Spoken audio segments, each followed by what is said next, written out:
Shalom. Selamat memasuki perayaan Minggu Advent. Kita ada di bawah tema menanti dalam pengharapan dan penyerahan diri. Saudara-saudaraku yang kekasih, gambaran yang Yesus sampaikan dalam khotbahnya, salah satu khotbahnya ini yang kita baca di ayat yang ke-24 sampai ayat yang ke-25 adalah sebuah gambaran fenomena alam dan kondisi dunia menjelang kedatangan Tuhan. Hari ini Indonesia lagi berdoa bersama-sama untuk bencana yang terjadi di Sumatera. Begitu banyak orang kehilangan orang-orang yang mereka cintai, kehilangan harta benda, dan tentu saja setelah banjir ini mereka akan memulai dari nol lagi. Hari ini ketika kita dengan damai ada dalam rumah Tuhan dan berbakti, di bagian negara yang lain ada perang. Kita tahu perang di Timur Tengah belum reda sampai saat ini. Begitu banyak kondisi dunia yang memberi gambaran kepada kita bahwa waktunya sudah dekat. Dalam khotbahnya Yesus mengatakan matahari akan menjadi gelap, bulan tidak bercahaya, bintang akan berjatuhan dari langit, kuasa-kuasa langit akan goncang. Sebuah kondisi yang tidak bisa diatasi oleh manusia.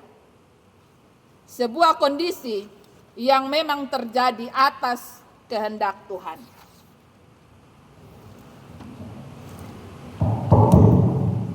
Selanjutnya, Yesus juga mengatakan kepada para muridnya, belajarlah dari apa yang engkau alami, apa yang engkau jalani, apa yang engkau ketahui.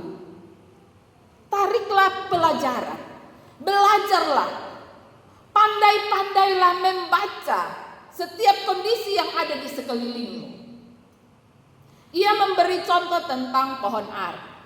Orang Israel sangat dekat dan sangat kenal tentang pohon ara. Ya, dulu kami sempat menanam satu pohon di Eloni, tapi dia mati, mungkin kurang perawatan. Ada satu pohon ada di pohon gereja anak sulung. Apa yang bisa kita pelajari dari pohon ara?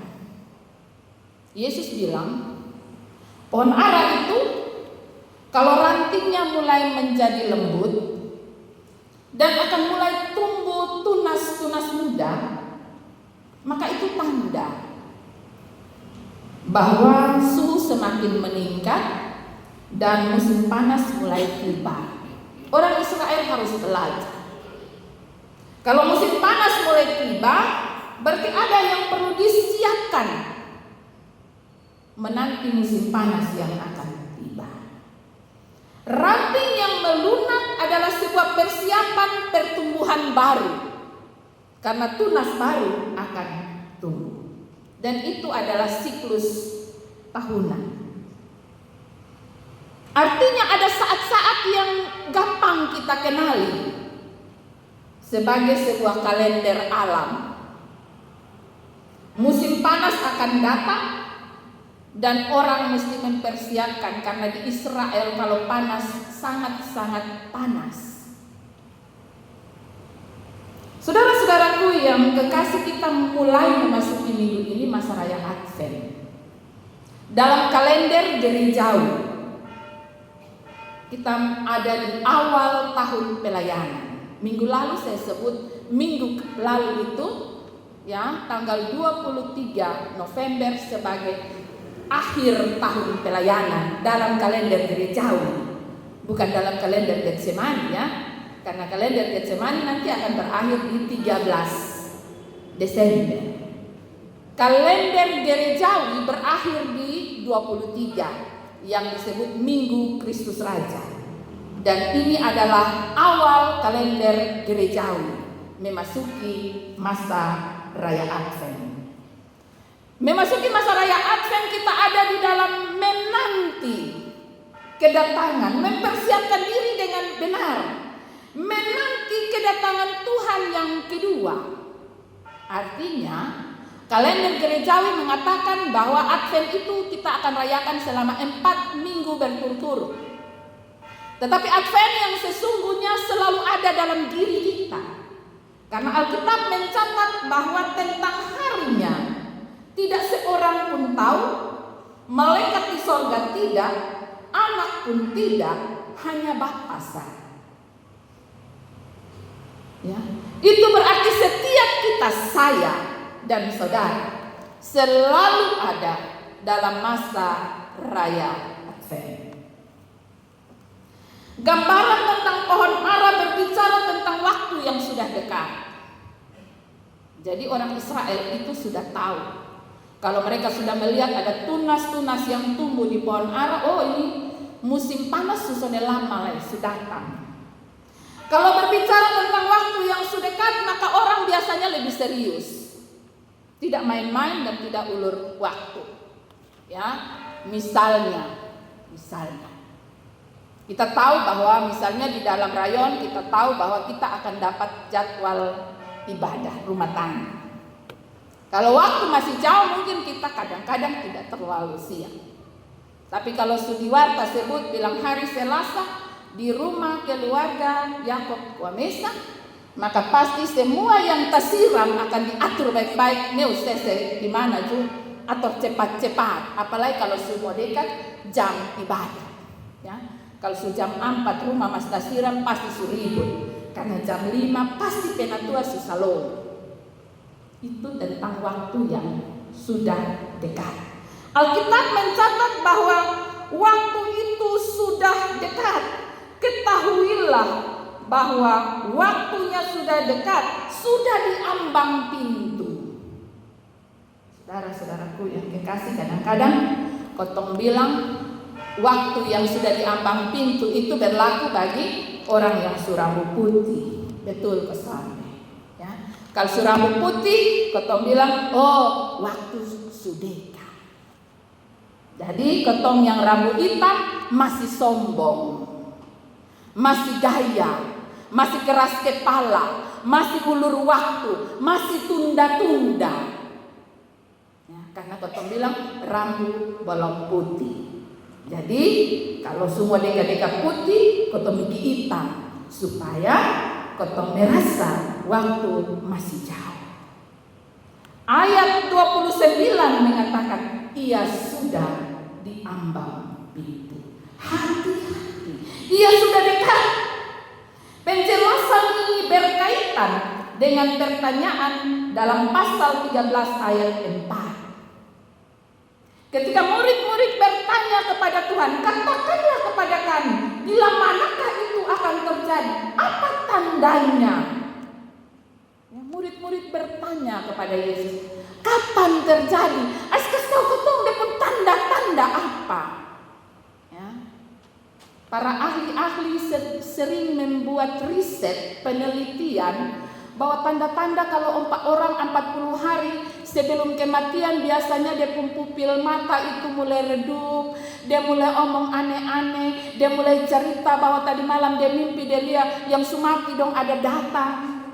Ya, orang membuat penelitian dan menyampaikan hal ini, kemudian yang bersangkutan mulai ketakutan. Ya.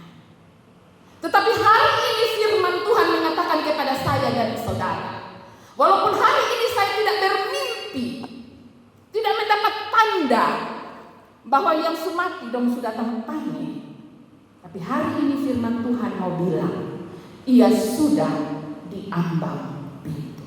Waktunya sudah dekat, tanda-tandanya sudah jelas.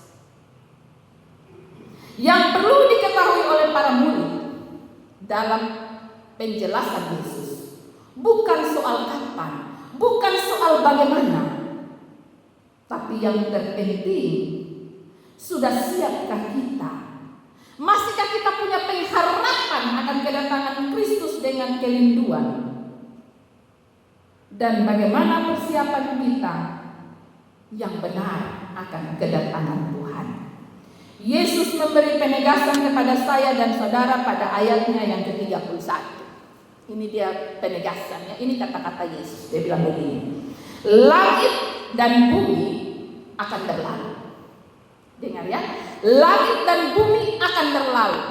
Semua yang kita punya, semua yang melekat pada diri kita akan selesai.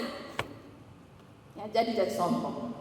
Hari ini kalau saya punya oto dan saya naik oto, jangan sombong. Hari ini saya pakai barang emas dari telinga, kaki, semua jari saya pakai, jangan sombong. Karena semua akan berlalu.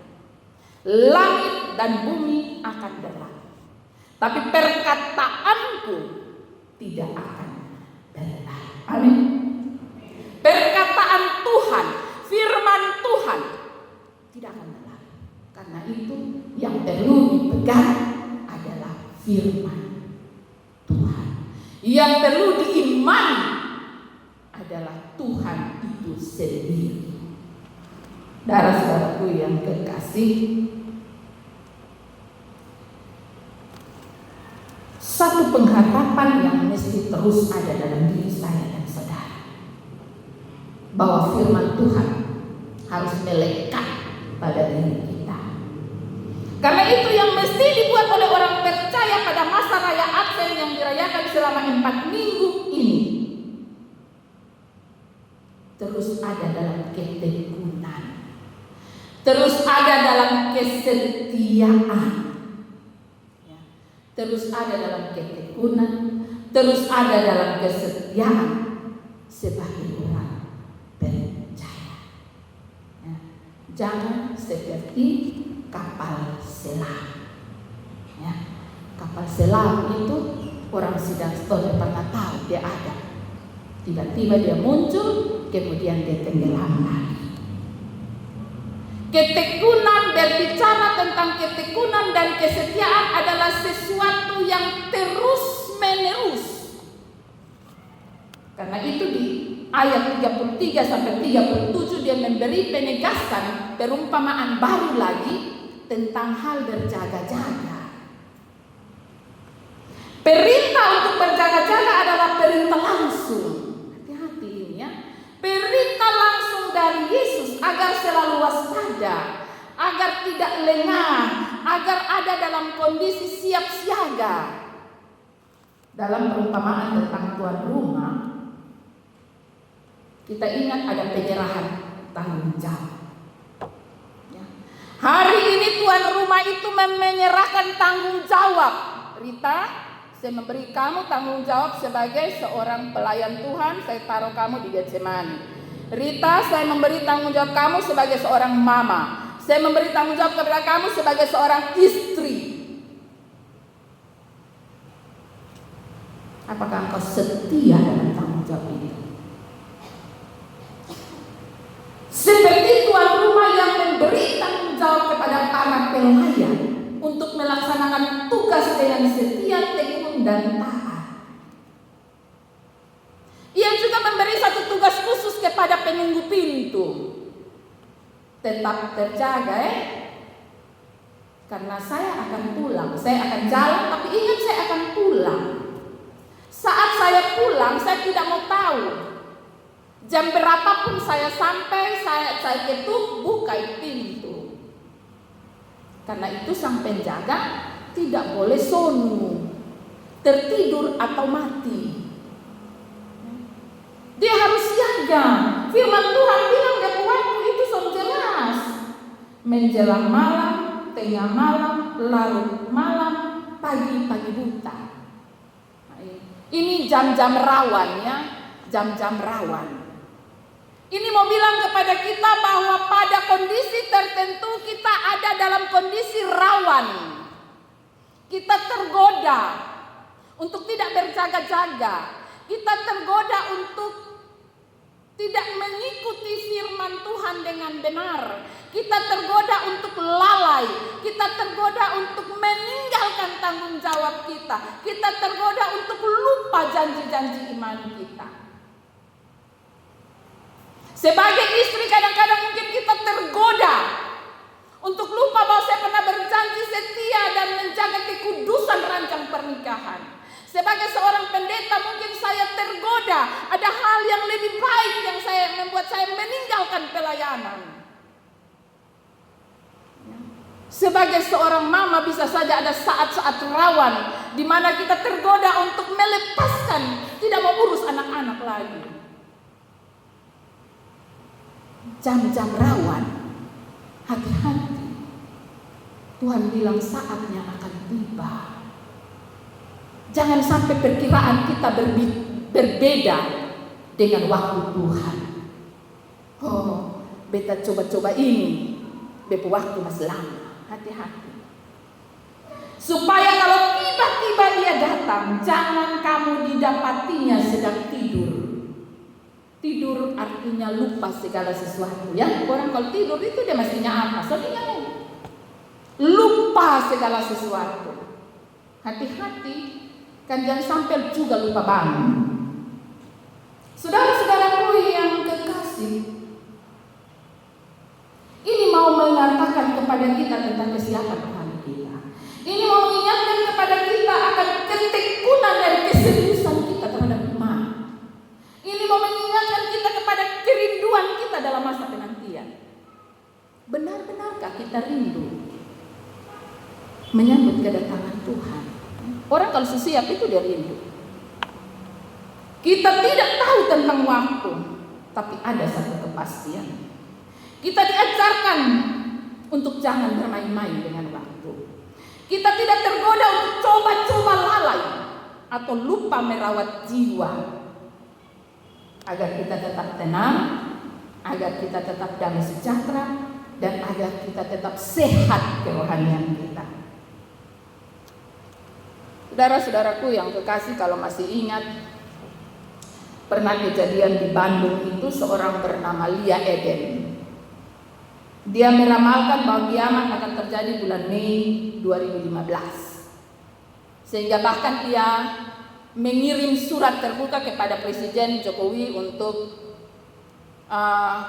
steril daerah sekitar Tugu Monas dan memberi izin karena UFO mau turun dan jemput orang percaya. Ini penyesatan. Yang bersangkutan sudah meninggal April 2021. Dan baru-baru saja ini terjadi di NTT. Tahu kita mengikuti ini berita pesonde. Pemilik Au Eden, ya, kalau 2015 namanya Lia Eden, 2025 pemilik Au Eden. Ada anak-anak Getsemani yang pernah pesiar di Au Eden di Eban? Ada kok? Sebuah tempat wisata yang bagus sekali di Eban, di Keva. Pemiliknya bernama Fritz dan istrinya Natalie. Dia meramalkan bahwa kiamat itu akan terjadi tanggal 23 sampai 24 September 2025. Dan karena tidak terjadi dia malu dan dia menutup Au Eden sebagai sebuah properti pribadi dan tidak layak untuk dikunjungi. Dia kembali ke Pulau Jawa. Hati-hati ya. Sekarang ini banyak orang ingin menyesatkan anak-anak Tuhan. Hati-hati dengan iman. Rawatlah iman. Setialah kepada Tuhan. Apapun yang terjadi dalam hidup ini, tetaplah setia. Ingat, berjaga-jaga, karena Ia pasti akan datang. Tuhan akan menolong saya dan saudara. Tuhan akan membantu saya dan saudara untuk memiliki iman yang benar hanya kepada Tuhan. Selamat memasuki masa raya Advent. Tetaplah setia, berjalanlah dalam damai sejahtera Tuhan. Amin.